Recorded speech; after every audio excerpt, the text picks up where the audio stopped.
మేము ఇంతకుముందు కూడా చెప్పాము, ఈ ప్రాసెస్ ఇది 20 రోజులు, నెల రోజులు, 2 నెలల నుంచో జరుగుతుంది. చంద్రబాబు నాయుడు ఈసారి నేనన్న దాంట్లో కూడా he's in such a desperation. ఇంకా వెంటిలేటర్ మీద ఉన్నవాడు ఎట్లయితే ఇదవుతుంటాడో, లేదా దింపుడు కళ్ళ మాసి అంటారు ఇంకా ఫైనల్గా, ఆ దీంతో చేసే ప్రయత్నము, చేయని ప్రయత్నం అంటూ లేదు, చేసే ప్రయత్నం కాదు, చేయని ప్రయత్నం అంటూ లేదు. ప్రపంచంలో ఉండే అన్ని శక్తులు తనను ఆవాహించాలి, వీటన్నిటిని పెట్టుకుని ఎట్లా జగన్మోహన్ రెడ్డి గారిని ఢీకొనాలనే దాంట్లో భాగంగా ఆయన ఈరోజు నిన్నటి నుంచి ఢిల్లీలో ఎట్లా పడిగాపులు కాస్తున్నాడో అందరు చూస్తూనే ఉన్నారు.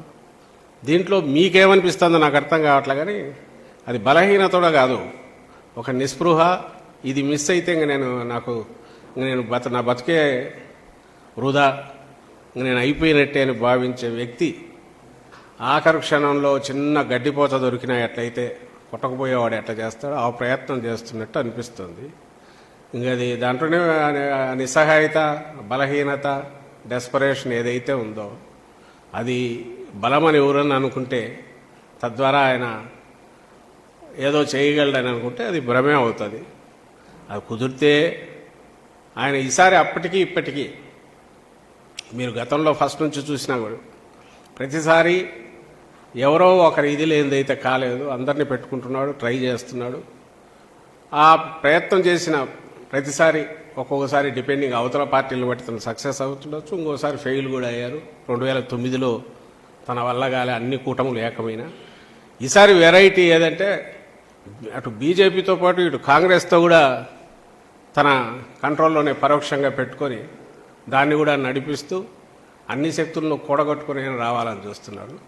ఇందులోనే మా బలం తెలుస్తుంది. జగన్మోహన్ రెడ్డి గారి మీద ప్రజలకున్న అభిమానం కానీ, వాళ్ళ అతని డెస్పరేట్ అటెంప్ట్స్లోనే, చంద్రబాబు నాయుడు డెస్పరేట్ అటెంప్ట్స్లోనే జగన్మోహన్ రెడ్డి గారి బలము, వైఎస్ఆర్సీపీ బలము, మా పార్టీకి కానీ జగన్మోహన్ రెడ్డి గారికి కానీ ప్రజల నుంచి ఉన్న అభిమానము, బ్లెస్సింగ్స్ అవి దీంట్లో ఎక్స్ప్రెస్ అవుతాయి, వ్యక్తం అవుతాయని నేను భావిస్తున్నాను.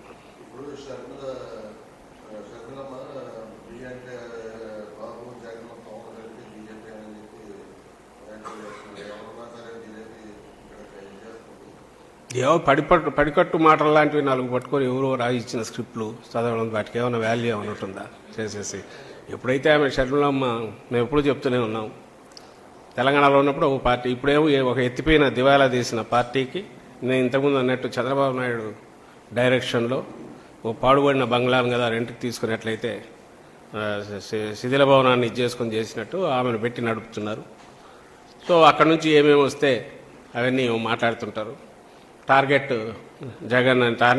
జగన్మోహన్ రెడ్డి అనే దాంతోనే వెళ్తున్నారు. అది ఆ పార్టీ లక్ష్యం కావచ్చు, దానికి తగినట్టు ఆమె ట్యూన్ అయ్యిండొచ్చు, వెనకడ నడుపుతున్న వాళ్ళ లక్ష్యం అయ్యిండొచ్చు, దానికి తగినట్టు ఆమె ట్యూన్ అయ్యిండొచ్చు. అవే మాటలు వస్తున్నాయి.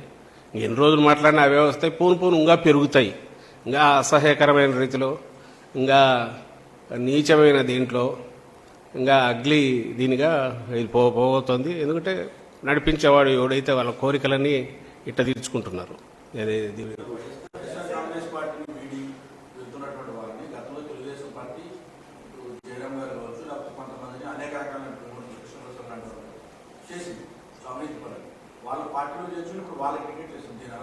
వాళ్ళే ఆన్సర్ ఇవ్వాలి, దానికి వాళ్ళ ఆన్సర్ ఇవ్వాలి.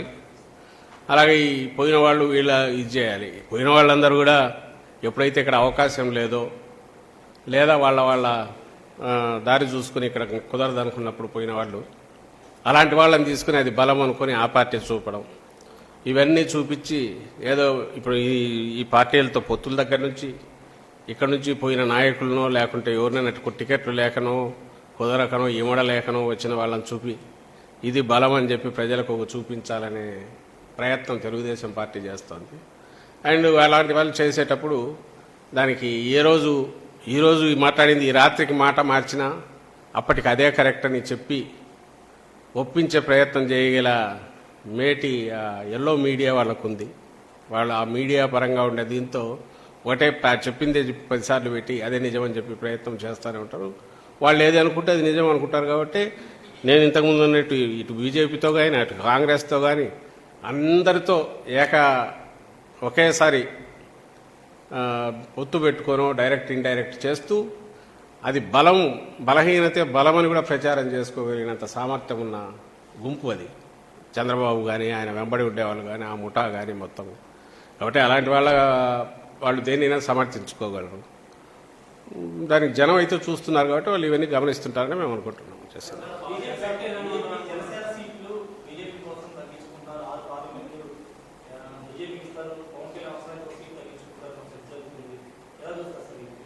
జరుగుతుందా? ఎవరున్నారు? ఎవరు తెలియదు, మనకు తెలియదు ఏం జరుగుతుందో. ఏం జరిగినా ఏదైనా ఇంతకుముందు ఒకసారి చెప్పినట్టున్నా, ఈయన తెలియకుండానే పెంచుతూ పోయిన దాంట్లో చంద్రబాబు నాయుడు పవన్ కళ్యాణ్కు 40-50 ఇవ్వకపోతే ఆయన బలం ఇంతని ఊహించుకునే వాళ్ళు నిరాశపడుతున్నారు. అది బ్యాక్లాష్ వస్తుంది, అది కొడుతుంది. ఇది వాళ్ళు చేసుకున్నదే. ఆయనకు 24 ఇస్తే ఇంతేనా అని ఉంది. ఇప్పుడు ఆయన ముఖ్యమంత్రి అవుతాడు అనుకున్న వాళ్ళకు ఇంకా కాడనే దాంతో అర్థమైంది. ఆ రకంగా వాళ్ళు నిరాశపడినారు. ఈరోజు బీజేపీతో పెట్టుకుంటే వాళ్ళకి ఎన్ని వాళ్ళో తెలియదు. అన్నీ ఇచ్చినాక ఈయనకు మిగిలిన సీట్లు ఎన్నో, అప్పుడు ముఖ్యమంత్రి ఈయన ఎందుకు చేయాలని ఎవరన్నా అనుకుంటే దానికేమవుతుందో అది కూడా తేలాల్సింది.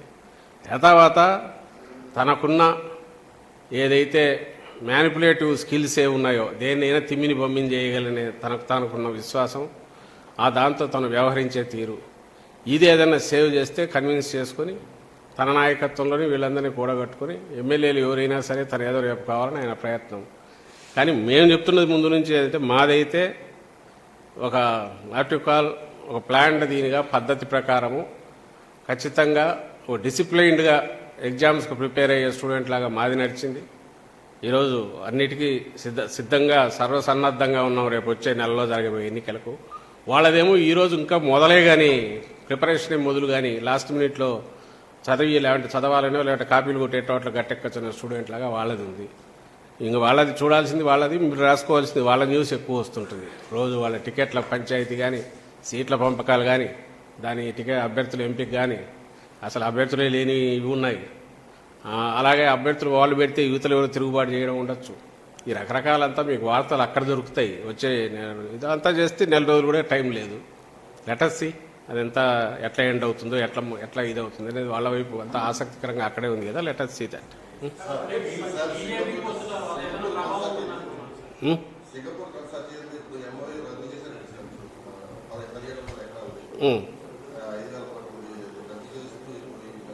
అదే కేసు నడుస్తోంది. అందుకే దాన్ని చెక్ చేయగలిగాము. ఆ రోజు అప్పుడు రాజశేఖర రెడ్డి గారు దాన్ని చెక్ చేశారు.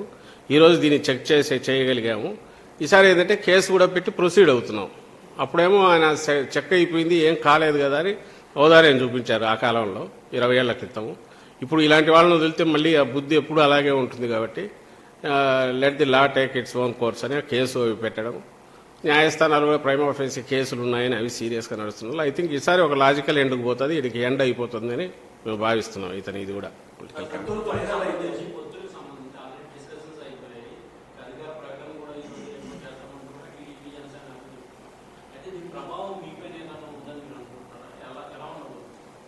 నేను ఇంతకుముందు అన్నా కదా, అది వాళ్ళ బలహీనతను సూచిస్తుంది తప్ప మా బలాన్ని వాళ్ళ డెస్పరేషన్లో ఏం తెలుస్తుందంటే వైఎస్ఆర్సీపీ బలము, జగన్మోహన్ రెడ్డి గారు ఎంత పక్కాగా లేకపోతే ఎంత కన్స్ట్రక్టివ్గా లేదా రాష్ట్ర ప్రజలకు ఎంత దగ్గరగా లేదా ఆయన అభిమానానికి ఎంతగా పాత్రుడయ్యారు అనేది దీంట్లో వ్యక్తమవుతుంది తప్ప వాళ్ళ బలం వ్యక్తం కాదు. మా బలం వ్యక్తమవుతుంది వాళ్ళ డెస్పరేట్ అటెంప్ట్స్లో, వాళ్ళ బలహీనత వ్యక్తమవుతుంది.